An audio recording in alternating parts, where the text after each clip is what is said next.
Hello, everybody. This time of the year arrived, so Merry Christmas and a wonderful 2025 to you all.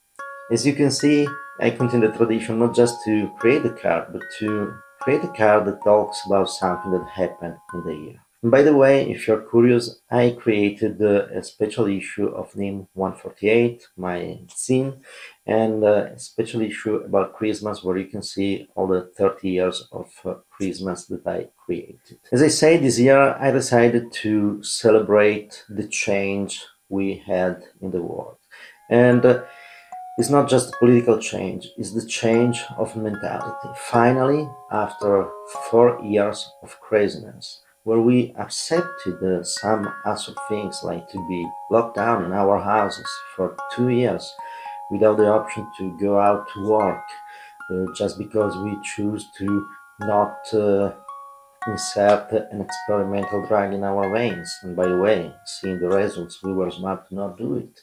And all these kind of things. So we arrived from 4 years where censorship was the norm, it's still the norm.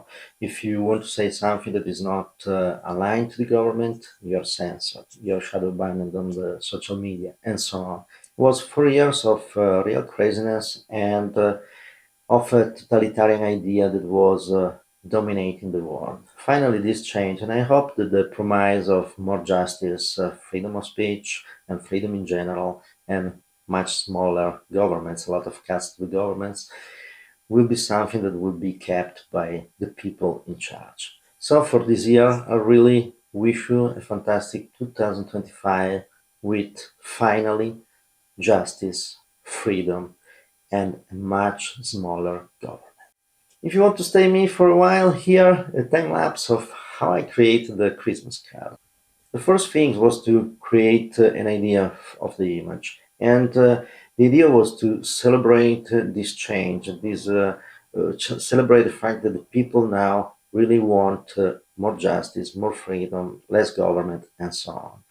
And obviously, this year we have some symbols of this change, and the symbols are, as you can recognize in the image, absolutely, is people like President Trump, like Elon Musk or Javier Milei, and a lot of others around. There's a lot of people right now to expose themselves to represent this idea. I wanted to insert these ideologies in the Christmas picture, and I decided to go with this idea of the wise men or magic kings bringing these essential values to Christ as a gift, something that we can give every day to the world to make it a better place. We have to find our path and walk toward the good. And to walk toward the good, we just have to use the right values to make the choice that we have to make every day. The most precious values right now that we need in the world are really justice, freedom, and the idea of want to be let alone, so to have less control from the government. So I decided to go with the three wise men giving this gift to Jesus Christ. I decided to use just the symbol of these values and the symbol of the people that right now represent peace for the simple reason I didn't want to uh, put a face or something. I'm not celebrating the people. I mean, I'm appreciating a lot of the people, but I'm not celebrating the people. I'm celebrating the values that finally are in the world again and are seen as a positive value and something that is used to contribute to the world.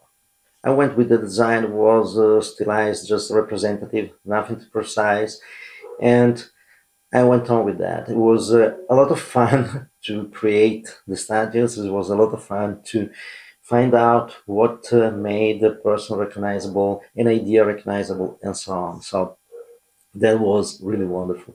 And I went on. I painted the statues, and I created this set. And the proportion was something really important because I had in my mind this idea to have this vision with Joseph and Mary on the side of the pictures, Jesus Christ in the middle, and obviously the three wise men, the three magic kings in the background, so you can see the gift that is brought to Jesus Christ. So that was kind of fun to create the proportion. It was not that easy, but I managed to create the proportion.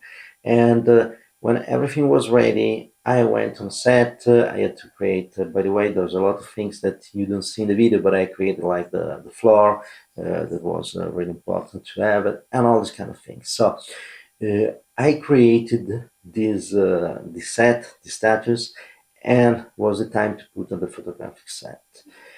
To be inside the image, I had to use a wide angle, and I used the new Pentax K1 Mark II I just bought, video here, and I went on with 20 millimeters. Actually, the lens is what is called now a vintage lens, is a Pentax M 20 millimeters f4, very nice lens, and I went for that. I had to use a macro lens on it because it was not possible to focus so close. But at the end of the game, it gave this idea to be immersed. One of the problems when you create set like that is to give the right light to the system. So I went with a really very soft light. At the beginning, I was thinking to illuminate the set with the fiber light, so fiber optics attached to the fiber light head of the black color flash. Very good things I used a lot with jewels and so on. And I was thinking to go with that. But then I decided I wanted the light that was more mobile and was more soft. At the time of Jesus Christ, there was no electricity, so the source of light were flames from the fireplace or lamps and these kind of things. And flames have a characteristic that they move, so you cannot use a fixed source of light to simulate something that is a flame. So I went with painted light, and there's a base with a little bit of light to just give a trace of light on the shadows, and there's a light, a spotlight on the background to give some blue on the with blue filter to give some blue on the black background to simulate the sky, and then I went with painted light. I used the diffuser filter in front of the lens for half of the exposure of the light on the baby Jesus because I wanted this idea of glowing light, and then I painted the light around. And it's always fun to do painted light. It's always a lot of fun because it's very difficult to do every time the same thing. So you just have to try and do it, and it's okay. And it was fun also on film where you had just one or two tries. But that is with digital, it's become much easier because you just see the results and eventually try again. So I went with paint light, a lot of tries and error, and at the end you have seen the image. The only things I did in post-production was to put some stars in the sky behind, and everything else was exactly as I shot it. So this is how I made the Christmas card. And again, thank you for watching, and Merry Christmas and a fantastic 2025 with freedom. The most things that I wish you is to have more freedom, the freedom to produce your work, and the peace so we can have also trade our products without problems.